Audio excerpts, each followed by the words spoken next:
Hoje nós vamos falar dos micro-organismos, aqueles que também são chamados popularmente, que são conhecidos por muitos de vocês como micróbios ou germes. E sabe, gente, que eles são muito pequenos? Então, pessoal, eles são chamados de micro-organismos porque são organismos muito pequenos, mas muito pequenos mesmo. A gente não consegue ver eles assim a olho nu, só mesmo com auxílio de lentes, como por exemplo os microscópios. São indivíduos muito simples e a maioria deles só tem uma célula. Então vamos conhecer quem são eles? Vocês sabem? Ultimamente a gente tem ouvido falar muito sobre um tipo deles, os vírus, mas aposto também que vocês já escutaram falar das bactérias. E além delas temos também os fungos e os protozoários. E pessoal, onde será que ficam os micro-organismos? Alguém sabe me falar? Onde que eles ficam? Onde podemos encontrar? Gente, eles estão em todos os lugares, simplesmente todos. Eles se encontram nas nossas mãos, no solo, na água, no ar, na comida. Então, precisamos conhecer e estudar melhor esses bichinhos, né? Não, já está na hora da gente conhecer. E aí, o que você acha? Você acha que os micro-organismos são bons ou ruins? Então vamos lá. Existem aqueles que são bons, que são muito importantes para a gente. Quer só ver? Existem os chamados lactobacilos, que são bactérias que auxiliam na produção de queijos e iogurtes. Tem também os fungos que ajudam a produzir pães, sucos de uva, vinhos. Sabe onde mais que eles nos ajudam? Na produção de medicamentos, do biocombustível, de vacinas.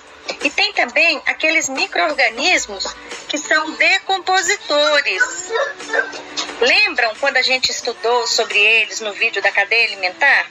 Então, eles ficam lá no solo e ajudam a decompor a matéria orgânica. E ainda, pessoal, temos os micro-organismos que convivem com a gente em nosso corpo. Isso mesmo, nós não estamos sozinhos, temos muitos micro-organismos no nosso corpo. São chamados de microbiota humana.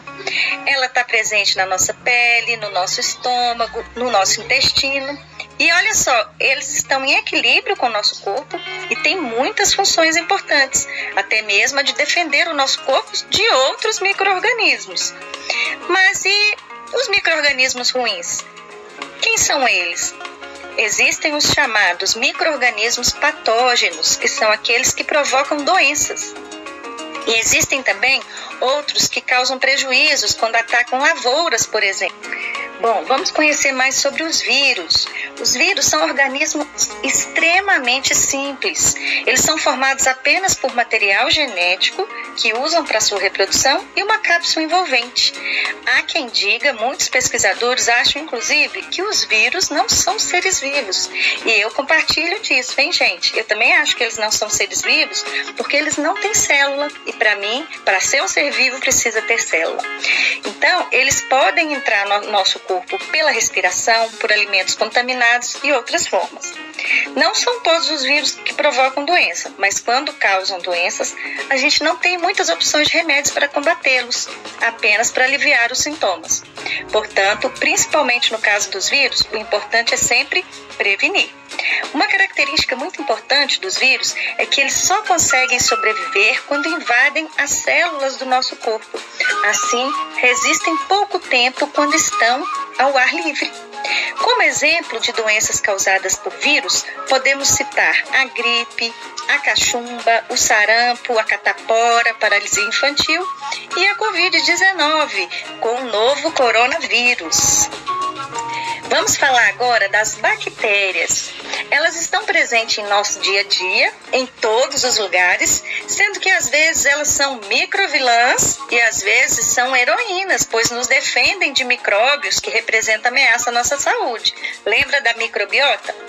As bactérias, elas são mais complexas do que os vírus. Elas são consideradas seres vivos porque elas possuem célula.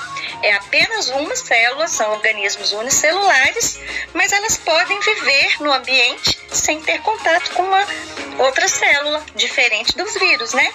Elas também podem ser transmitidas através da água, de alimentos contaminados, do ar, do solo, das nossas mãos.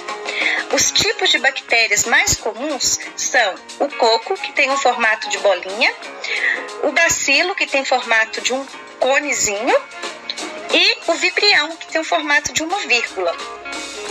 Os únicos remédios que conseguem acabar com as bactérias são os antibióticos, mas devemos ter muito cuidado ao administrar eles, para a gente não deixar as bactérias resistentes e fazer superbactérias.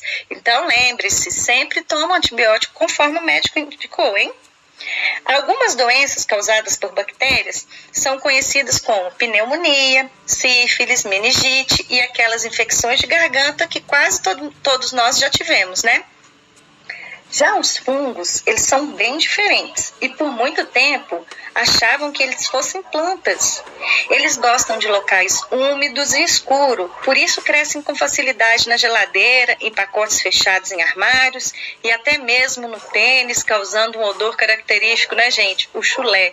É isso mesmo, o chulé, ele é causado por um fungo.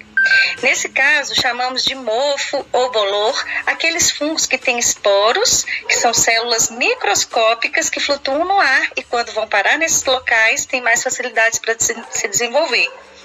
Esses mofos que vocês já devem ter visto também em alimentos são desse tipo de fungo. Alguns fungos como esses são microscópios, mas há outros bem grandes que são usados inclusive para a nossa alimentação, como os cogumelos, e estes não fazem mal nenhum à saúde. Aqueles que são prejudiciais à saúde atingem a superfície da pele ou podem causar doenças em órgãos internos. As doenças causadas pelos fungos são chamadas de micose. E o último micro-organismo são os protozoários. Eles são micro-organismos que podem viver em água doce, salgada ou terra úmida. Algumas espécies podem sobreviver dentro de outros seres vivos e causar-lhes doenças. São as chamadas espécies parasitas e causam doenças como malária, amebíase, doenças de Chagas, giardíase e leishmaniose visceral.